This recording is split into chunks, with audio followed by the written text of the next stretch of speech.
Hello, hello. This is Mrs. Collette recording on Thursday, March 19th, what you need to do for your Who Would Win book on Friday, March 20th.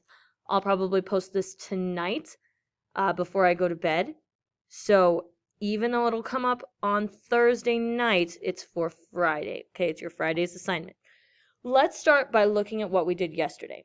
Now, yesterday we introduced both our animals. I want you to see that this page looks like this page. I have the same title, but the animals' names are different. Meet the African lion, Panthera leo. Meet the giant pangolin, and then I have his scientific name as well. I have maps. I even have my interesting fact boxes and my captions in the same place. So I use this organization to help the second graders to see which pages match with each other and to follow what's going on. Okay? Let's get into what we're talking about today. So the first thing we're going to do is we're going to make our main page, our cover, look a little more interesting. I just put a background color and slapped some pictures on it. This should take you 2 minutes, 3 minute stops, right? Adorable pangolin picture, fierce lion. Will the adorable pangolin get away from the ferocious lion? Find out in African lion versus giant pangolin, right? It builds the second graders' interest, hopefully. Next thing we're going to do is we're going to start with our table of contents, okay? We're not going to do the whole thing today. What we're going to do, label it table of contents, is pick our 3 or 4 characteristics and put them down in order as much as we can from basic to complex or simple to complicated, okay? So I've got size, weapons, and strategy here. Size, how big it is, that's kind of really basic. It's about the animal's whole body. Weapons is about a specific part of their body, right? And one specific thing their body can do. And strategy is a complex set of skills. So I want you to think about your contest.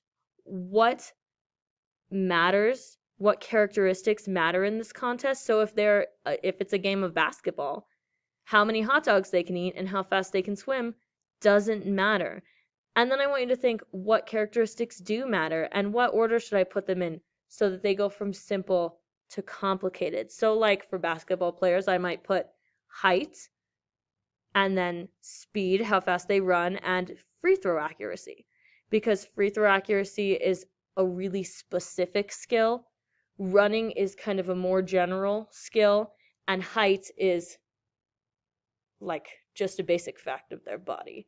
So basic to more complicated, right? I might do size, speed, and then vision. How big they are, how fast they run, and how well they see. Is vision more complicated than speed? It's more difficult for the kids to understand, right? Don't worry too much if this doesn't make tons of sense to you. Just try to organize your characteristics and generally from more basic to more complicated. And if you need help, email me your list and I'll help you figure out how you might want to organize them. This is just going to help your second graders follow what's going on, okay?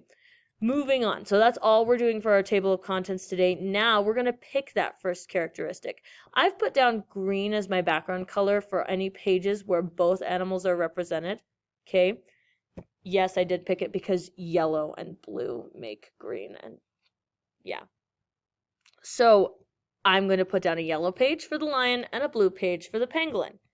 On the lion page, I'm going to write size African lion. That's my title for this page. Okay, and here I'm going to write lions can be up to 4 feet at the shoulder, 9 feet long. The website I looked at said that lions could be 1.2 meters, but I figured a second grader wouldn't know what that meant. So I Googled 1.2 meters in feet and I got 3.9. So I said almost 4 because that's easier for them. It also said they could be up to 250 kilograms. So I looked up 250 kilograms in pounds, got 551, rounded down. Male lions can weigh 550 pounds. That's a heavy kitty. Because I'm writing to second graders, I put it in kind of cute, funny, silly terms. But I also have kind of more exciting language here. Solid muscle, tearing across the savannah, pouncing on prey, right? I have verbs here that are exciting verbs, or words about strength and muscle, things like that. Okay, so here I found this picture of a lion standing next to an adult man, and I thought this is perfect, except that it has this weird box here that has some cool information that no second grader will ever read and get. So we're going to cover it up. First, we're going to write a caption. This is what the African lion might look like standing next to your dad. Maybe he's around the same height as you. I make this personal to them, so it feels casual.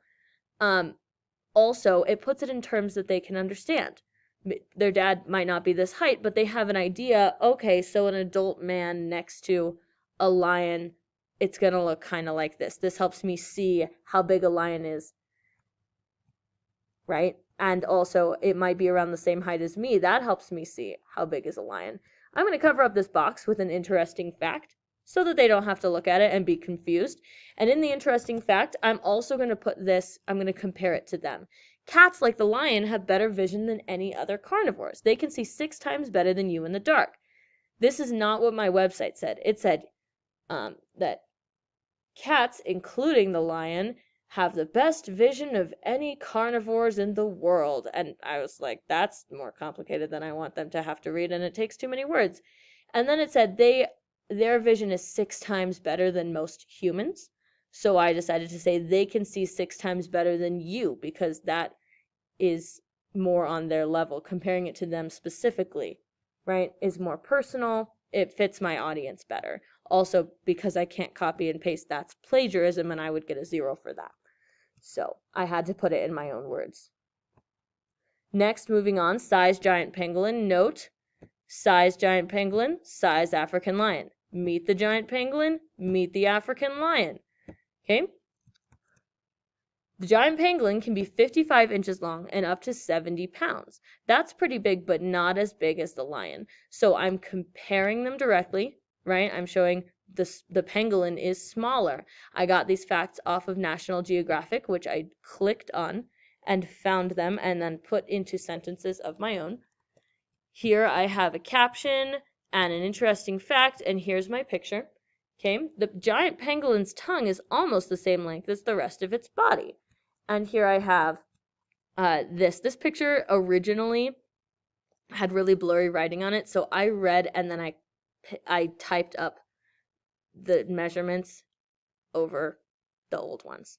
Okay, you don't have to do that. If you need help doing something like that, you can ask me to help you with an image that you need edited a little bit. So there you go. And then I put this interesting fact up here kind of to take up the space. And that is everything you're responsible for today. Okay, so do your first characteristic between your 2 contestants, write about a paragraph for each, right? I wrote a little more for the lion. That's okay, right? But you don't have to. 4 or 5, somewhere around there, sentences, not a couple of words, okay? Full sentences, a small paragraph, okay? So 1 characteristic, both animals, put down a background and maybe a couple of pictures on your front page, and write down your characteristics on your table of contents. That's what you're responsible for today, Friday, March 20th. Thank you, good luck, and let me know if you have any questions.